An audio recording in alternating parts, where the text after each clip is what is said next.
Well, hello there, friends. It's me, your host, the Dread Pirate Space Buns, and I'm actually here this time. What is up?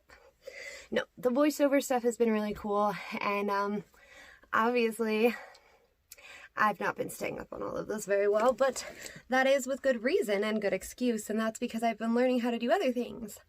I've been over on TikTok, and if you go to my TikTok, my Instagram, my Snapchat, any of these places, you can check it out and see. But I've been learning to do a bunch of new things like transitions and some cool tricks with my film. And so I'm going to be I'm making no guarantees for this video. So if future me does not take the time to do what this me is saying me is going to do, don't hold it against her. It's not her fault, I swear. She's tired. She wants to get this out. She feels bad. Moving along. The point is that I will be trying very hard in the future to incorporate some of these things into here and just make my YouTube videos more fun and interesting and lively. And, I don't know, cinematically cool to watch. Anyways, hi. Sorry it's been so long, but I am here with Positivity Juice.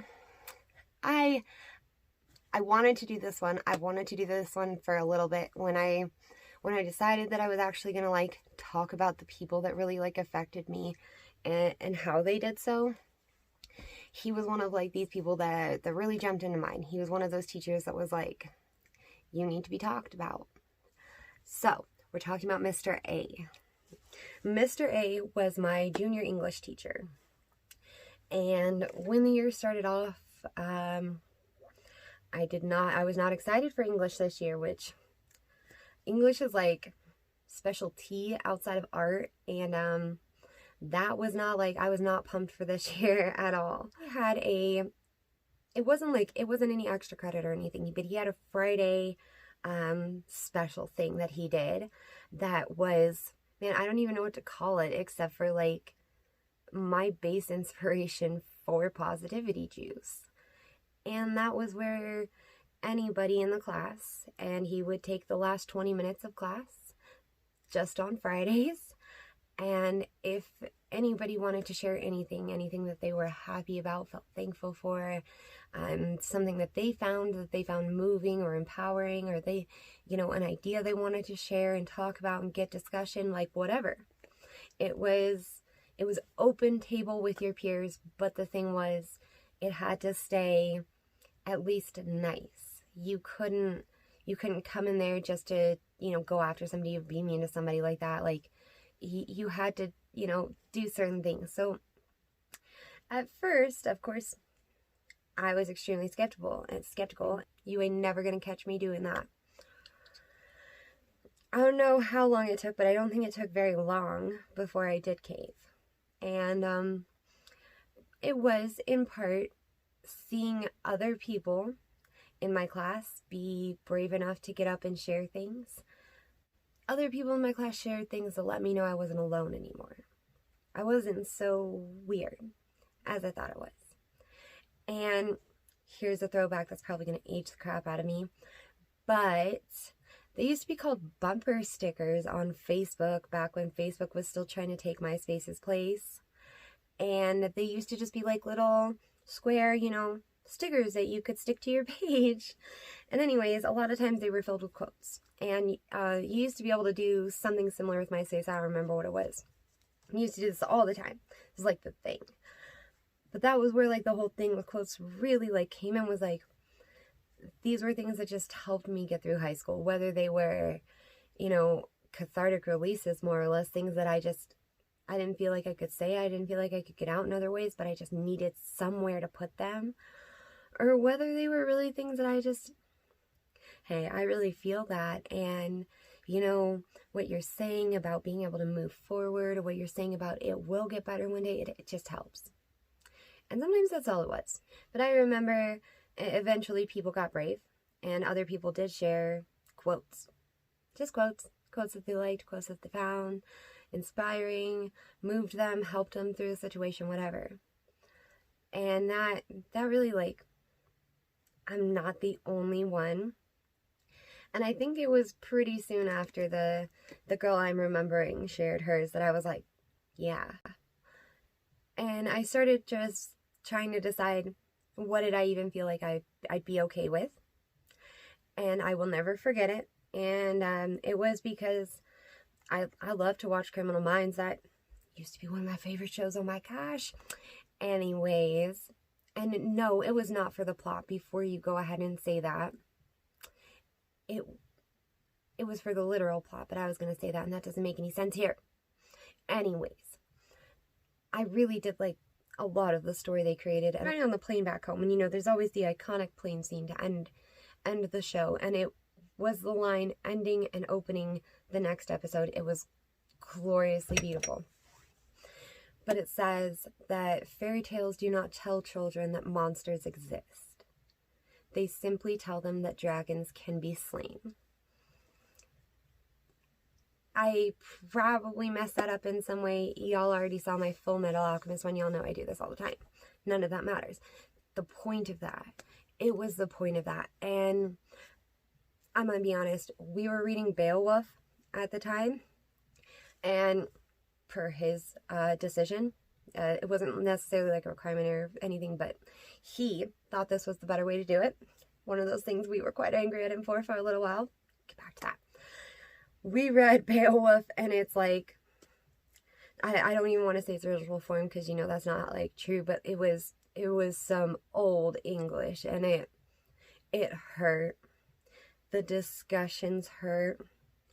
Anyways, I will tell you what, after that, reading Beowulf in like normal modern day English, one day half the class came back and we were like, we read it. We're done. Please do not. Oh, not again. But anyways. Alright, so this me got completely sidetracked and didn't say what I meant to say here. So I'm going to go ahead and just take care of that for me, okay? Cool. Anyways, so what I was trying to get to was really that the quote, in combination with reading Beowulf at the same time, which obviously I didn't want to be reading at all, it opened my eyes. It was like, oh, hey, this story wasn't written just for writing, just for fun.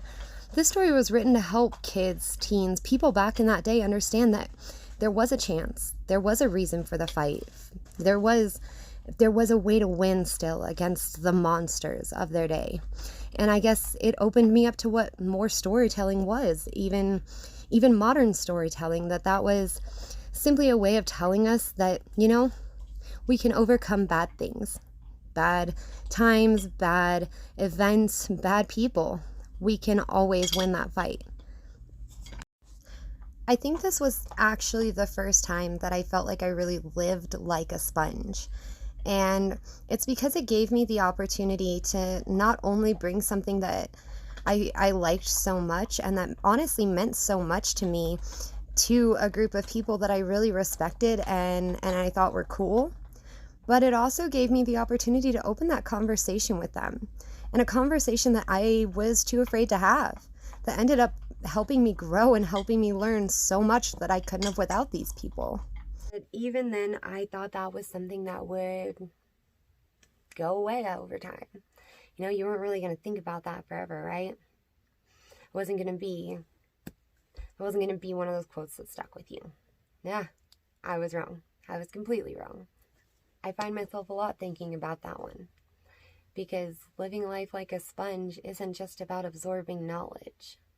It isn't just about absorbing, anything and everything that you can learn, because gosh, it did inspire me to do that.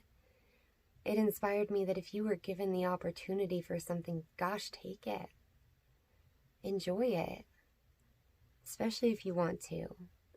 And crap with learning, even if you're not necessarily interested in it. Take the knowledge. That's how interest grows. The push, whatever, for lack of a better term, came to do this a little faster than I expected the video of Mr. A would come. If you have gone and watched my TikToks, has happened.